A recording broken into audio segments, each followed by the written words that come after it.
ನಮಸ್ಕಾರ ಎಲ್ಲರಿಗೂ ಕೃಷಿ ಯೋಗಿ ಚಾನಲಿಂದ ಸ್ವಾಗತ. ರೈತ ಬಾಂಧವರೇ, ನಾವು ಇವತ್ತು ಕಲ್ಲಂಗಡಿ ತೋಟದಲ್ಲಿದ್ದೀವಿ. ರೈತ ಬಾಂಧವರೇ, ನೀವು ಕಲ್ಲಂಗಡಿ ಮಾಡಿದರೆ ಆ ಕಲ್ಲಂಗಡಿ ಪ್ಲಾಟಲ್ಲಿ, ನಿಮ್ಮ ಕಲ್ಲಂಗಡಿ ಪ್ಲಾಟಲ್ಲಿ ಈ ರೀತಿ ಯಾವಾಗಾದರೂ ಗುಣಲಕ್ಷಣಗಳು ಕಂಡಿದೆಯಾ?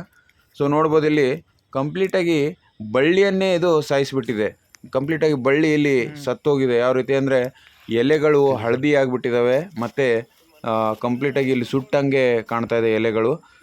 ನಾವು ತೋಟಕ್ಕೆ ವಿಸಿಟ್ ಕೊಟ್ಟಾಗ ಇಲ್ಲಿ ನೋಡ್ತಾ ಇದ್ದೀವಿ ಯಾವ ರೀತಿ ಕಂಪ್ಲೀಟಾಗಿ ಬಳ್ಳಿನೇ ಒಣಗಿಸ್ಬಿಟ್ಟಿದೆ. ಅದು ಆಲ್ಮೋಸ್ಟ್ ಇಡೀ ಪ್ಲಾಟಲ್ಲೇ ಹರಡ್ಕೊಂಡಿದೆ. ಇದು ಒಂದು 45 ದಿನದ ಪ್ಲಾಟ್ ಇದೆ ಇದು. ಸೊ ಇದು ಏನು ಸಮಸ್ಯೆ ಅಂತ ಭಾಳಷ್ಟು ಜನ ರೈತರು ಕನ್ಫ್ಯೂಸ್ ಆಗ್ತಾರೆ. ಸೊ ಇದು ಬೆಂಕಿ ರೋಗ ಅಂತ ಕೆಲವೊಂದು ರೈತರು ಅಂದ್ಕೊಂಡಿರ್ತಾರೆ. ಆದರೆ ಬೆಂಕಿ ರೋಗ ಅಥವಾ ಬೇರೆ ಯಾವುದೋ ರೋಗ ಅಂತ, ಸ್ವರ್ಗ ರೋಗ ಅಂತ ಅಂದ್ಕೊಂಡಿರ್ತಾರೆ. ಆದರೆ ಇದು ನಾವು ಅಲ್ಲಿ ತೋಟಕ್ಕೆ ವಿಸಿಟ್ ಕೊಟ್ಟಾಗ ಯಾವ ರೀತಿ ಚೆಕ್ ಮಾಡಬೇಕಂತಂದರೆ, ಈ ರೀತಿ ಆದಾಗ ನಾವು ಆ ಕಂಪ್ಲೀಟ್ ಬಳ್ಳಿಯನ್ನು ಕಿತ್ತು ನೋಡಬೇಕು. ಕಿತ್ತಿ ನೋಡಿದಾಗ ಅಲ್ಲಿ ಏನಾದರೂ 2 ಸಮಸ್ಯೆ ಇರ್ತದೆ. ಒಂದು ವಿಲ್ಟ್ ಸಮಸ್ಯೆ, ಅಂದರೆ ಸ್ವರ್ಗ ರೋಗ ಅಥವಾ ನೆಟೆ ರೋಗ ಅಂತ ಏನು ಕರಿತೀವಿ, ಅದು ನೆಟೆ ರೋಗ ಆಗಿರ್ಬೋದು. ಅಥವಾ ಇನ್ನೊಂದು ಸಮಸ್ಯೆ ಇರ್ತದೆ, ಇನ್ನೊಂದು ಏನಂತಂದರೆ ಬೇರ್ಗಂಟು ರೋಗ ಅಂತ ಹೇಳ್ತೀವಿ, ಅದು ನಿಮ್ಯಾಟೋಡ್ ಅಟ್ಯಾಕು. ಸೊ ನಮಗಿಲ್ಲಿ ಸಿಕ್ಕಿರೋದು ಬೇರ್ಗಂಟಾಗಿತ್ತು. ಸೊ ಬೇರಲ್ಲಿ ಒಂದು ರೀತಿ ಗಂಟು ಥರ ಆಗಿರ್ತದೆ. ಸೊ ಆ ಅಟ್ಯಾಕು ಇಲ್ಲಿ ನಮಗೆ ಆ ಡಿಸೀಸು ಅಟ್ಯಾಕ್ ಆಗಿತ್ತು. ಸೊ ಇದು ಕನ್ಫರ್ಮೇಷನ್ ಆಗಿ ನಾವು ಇಲ್ಲಿ ನೋಡ್ಬೋದು, ನಿಮ್ಯಾಟೋಡ್ ಅಟ್ಯಾಕಿಂದ ಈ ರೀತಿ ಆಗಿರೋದು. ಈ ಕಂಪ್ಲೀಟಾಗಿ ತೋಟದಲ್ಲಿ ಬಳ್ಳಿ ಒಣಗೋಗಿದೆ. ಸೊ ಇಲ್ಲಿ ನೋಡ್ಬೋದು ಯಾವ ರೀತಿ ಇಲ್ಲಿ ಬೇರಲ್ಲಿ ಗಂಟಾಗಿರ್ತದೆ. ಈ ರೀತಿ ಆಗೋದ್ರಿಂದ ಬೇರಿಂದ ಏನೂ ನಾವು ನ್ಯೂಟ್ರಿಯೆಂಟ್ ಕೊಟ್ಟಿರ್ತೀವಿ, ಫರ್ಟಿಲೈಸರು ಕಂಪ್ಲೀಟಾಗಿ ಯಾವುದೇ ಥರ ಗೊಬ್ಬರ ಆಗಲಿ ನೀರಾಗಲಿ ಏನೂ ಹೀರ್ಕೊಳ್ಳೋಕ್ಕೆ ಆಗೋದಿಲ್ಲ ಆ ಬಳ್ಳಿಗೆ. ಸೊ ಅದಕ್ಕಾಗಿ ಅದು ಕಂಪ್ಲೀಟಾಗಿ ಚಾನಲ್ ಬ್ಲಾಕ್ ಆಗಿ ಈ ರೀತಿ ಬಳ್ಳಿ ಒಣಕೊಂಡು ಕಂಪ್ಲೀಟಾಗಿ ಬಳ್ಳಿಯನ್ನು ಸಾಯಿಸಿಬಿಡ್ತದೆ. ಸೊ ಇದೊಂದು ಭಾಳ ಡೇಂಜರಸ್ ರೋಗ ಅಂತ ಹೇಳ್ಬೋದು, ಡೇಂಜರಸ್ ಡಿಸೀಸ್ ಅಂತ ಹೇಳ್ಬೋದು. ರೈತ ಬಾಂಧವರೇ, ಈ ನಿಮ್ಯಾಟೋಡ್ ಅಟ್ಯಾಕು ನಮ್ಮ ಹೊಲದಲ್ಲಿ ಆಗಿದರೆ ಯಾವ ರೀತಿ ಅದಕ್ಕೆ ಕಂಟ್ರೋಲ್ ಮಾಡಬೇಕು, ಅಥವಾ ಅದಕ್ಕಿಂತ ಮುಂಚೆ ನಾವು ಈ ನಿಮ್ಯಾಟೋಡ್ ಅಟ್ಯಾಕು ಆಗಲೇಬಾರದು ನಮ್ಮ ಹೊಲದಲ್ಲಿ ಅಂತಂದಾಗ ಏನೇನು ಕ್ರಮಗಳನ್ನು ತೆಗೆದುಕೊಳ್ಳಬೇಕು ಅಂತ ನೋಡೋಣ.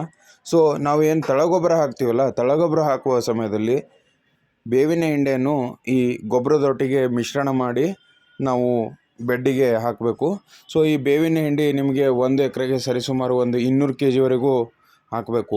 ಈ ಬೇವಿನ ಹಿಂಡಿ ಬಳಸೋದ್ರಿಂದ ನಿಮಗೆ ನಿಮ್ಯಾಟೋಡ್ ಅಟ್ಯಾಕು, ಅದರ ಜೊತೆಗೆ ಸೊರಗು ರೋಗ ಅಥವಾ ನೆಟೆ ರೋಗ ಅಂತ ಏನು ಹೇಳ್ತೀರಾ, ಅದು ಎರಡನ್ನೂ ತಡೆಗಟ್ತದೆ.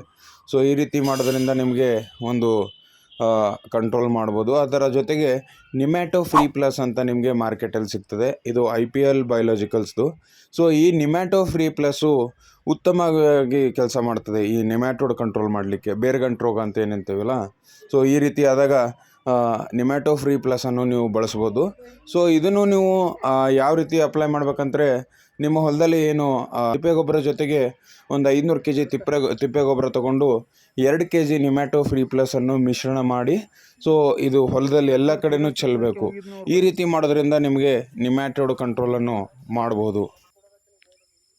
ಸೊ ಇದೊಂದು ಜೈವಿಕ ಪದ್ಧತಿಯಿಂದ ನಾವು ನಿಮ್ಯಾಟೋಡ್ ಕಂಟ್ರೋಲ್ ಮಾಡ್ಬೋದು. ಅದರ ಜೊತೆಗೆ ಇನ್ನೊಂದು ಪದ್ಧತಿ ಇರ್ತದೆ, ಅದು ಕೆಮಿಕಲ್ ಕಂಟ್ರೋಲ್ ಅಂತ ಹೇಳ್ತೀವಿ. ಕೆಮಿಕಲ್ ಕಂಟ್ರೋಲಲ್ಲಿ ಯಾವ ಟೈಮಲ್ಲಿ ಬಳಸಬೇಕಂತಂದರೆ, ಇದು ನಾವು ಬಳ್ಳಿ ಹಚ್ಚಿ ಒಂದು 30ರಿಂದ 40 ದಿನ ಆಗಿರ್ತದೆ. ಸೊ ಆ ಸಮಯದಲ್ಲಿ ನಮಗೆ ಇಲ್ಲಿ ಬಳ್ಳಿ ಒಣಗಿರೋದೊಂದು ಏನು ಲಕ್ಷಣಗಳು ಕಾಣ್ತವೆ. ಆವಾಗ ಚೆಕ್ ಮಾಡಿದಾಗ ನಮಗೆ ನಿಮ್ಯಾಟೋಡ್ ಇದೆ ಅಂತ ಕನ್ಫರ್ಮ್ ಆಗಿದ್ದರೆ, ಸೊ ಆ ಸಮಯದಲ್ಲಿ ನಾವು ಈ ನಿಮ್ಯಾಟೋಡ್ ಕಂಟ್ರೋಲ್ಗೋಸ್ಕರ ನಾವು ವೇಲಮ್ ಪ್ರೈಮ್ ಅಂತ ನಿಮಗೆ ಮಾರ್ಕೆಟಲ್ಲಿ ಸಿಗ್ತದೆ. ಇದು ಬಯರ್ ಕಂಪ್ನಿದು. ಸೊ ಈ ಔಷಧಿ ಕೂಡ ನೀವು ಬಳಸ್ಬೋದು ನಿಮ್ಯಾಟೋಡ್ ಕಂಟ್ರೋಲ್ ಮಾಡಲಿಕ್ಕೆ. ಇದು ಯಾವ ರೀತಿ ಬಳಸ್ಬೇಕಂತಂದರೆ, ಇದು ಡ್ರಿಪ್ ಇದ್ದರೆ ಡ್ರಿಪ್ಪಲ್ಲಿ ಬಿಡ್ಬೋದು, ಅಥವಾ ಡ್ರೆಂಚಿಂಗನ್ನು ಮಾಡ್ಬೋದು. ಅಂದರೆ ಬಡ್ಡಿ ಹತ್ರ ನಾವು ಚೆಲ್ಕೊಂಡು, ಸೊ ಈ ರೀತಿ ಪ್ರತಿ ಗಿಡಕ್ಕೆ ಚೆಲ್ಕೊಂಡು ಹೋಗಿದರೆ ಸೊ ಡ್ರೆಂಚಿಂಗ್ ಆಗ್ತದೆ. ಆ ರೀತಿಯೂ ಬಳಸ್ಬೋದು. ಇದು ಪ್ರತಿ ಎಕರೆಗೆ 1/2 ಲೀಟರ್ ಹಂಗೆ ನೀವು ಬಳಸ್ಕೋಬೇಕಾಗಿರೋದು. ರೈತ ಬಾಂಧವರೇ, ಇನ್ನೂ ಹಲವಾರು ಔಷಧಿಗಳನ್ನು ಮಾರ್ಕೆಟಲ್ಲಿ ಲಭ್ಯವಿರ್ತದೆ ಈ ನಿಮ್ಯಾಟೋಡ್ ಕಂಟ್ರೋಲ್ಗಾಗಿ. ಹೆಚ್ಚಿನ ಮಾಹಿತಿಗಾಗಿ ಸ್ಕ್ರೀನ್ ಮೇಲೆ ಕಾಣ್ತಿರುವ ನಂಬರ್ಗೆ ಸಂಪರ್ಕಿಸಬಹುದು. ಅದೇ ರೀತಿ ನಮ್ಮ ಚಾನಲ್ಗೆ ಯಾರು ಸಬ್ಸ್ಕ್ರೈಬ್ ಮಾಡ್ಕೊಂಡಿಲ್ಲ, ದಯವಿಟ್ಟು ಸಬ್ಸ್ಕ್ರೈಬ್ ಮಾಡ್ಕೊಳ್ಳಿ. ಯಾಕಂದರೆ ನಿಮಗೆ ಇದೇ ರೀತಿ ಹೊಸ ಮಾಹಿತಿಯನ್ನು ಬರ್ತಾ ಇರುತ್ತದೆ. ಅದೇ ರೀತಿ ಈ ವಿಡಿಯೋ ನಿಮಗೆ ಇಷ್ಟ ಆದರೆ ಬೇರೆ ರೈತರು ಕೂಡ ಶೇರ್ ಮಾಡಿ. ಧನ್ಯವಾದಗಳು.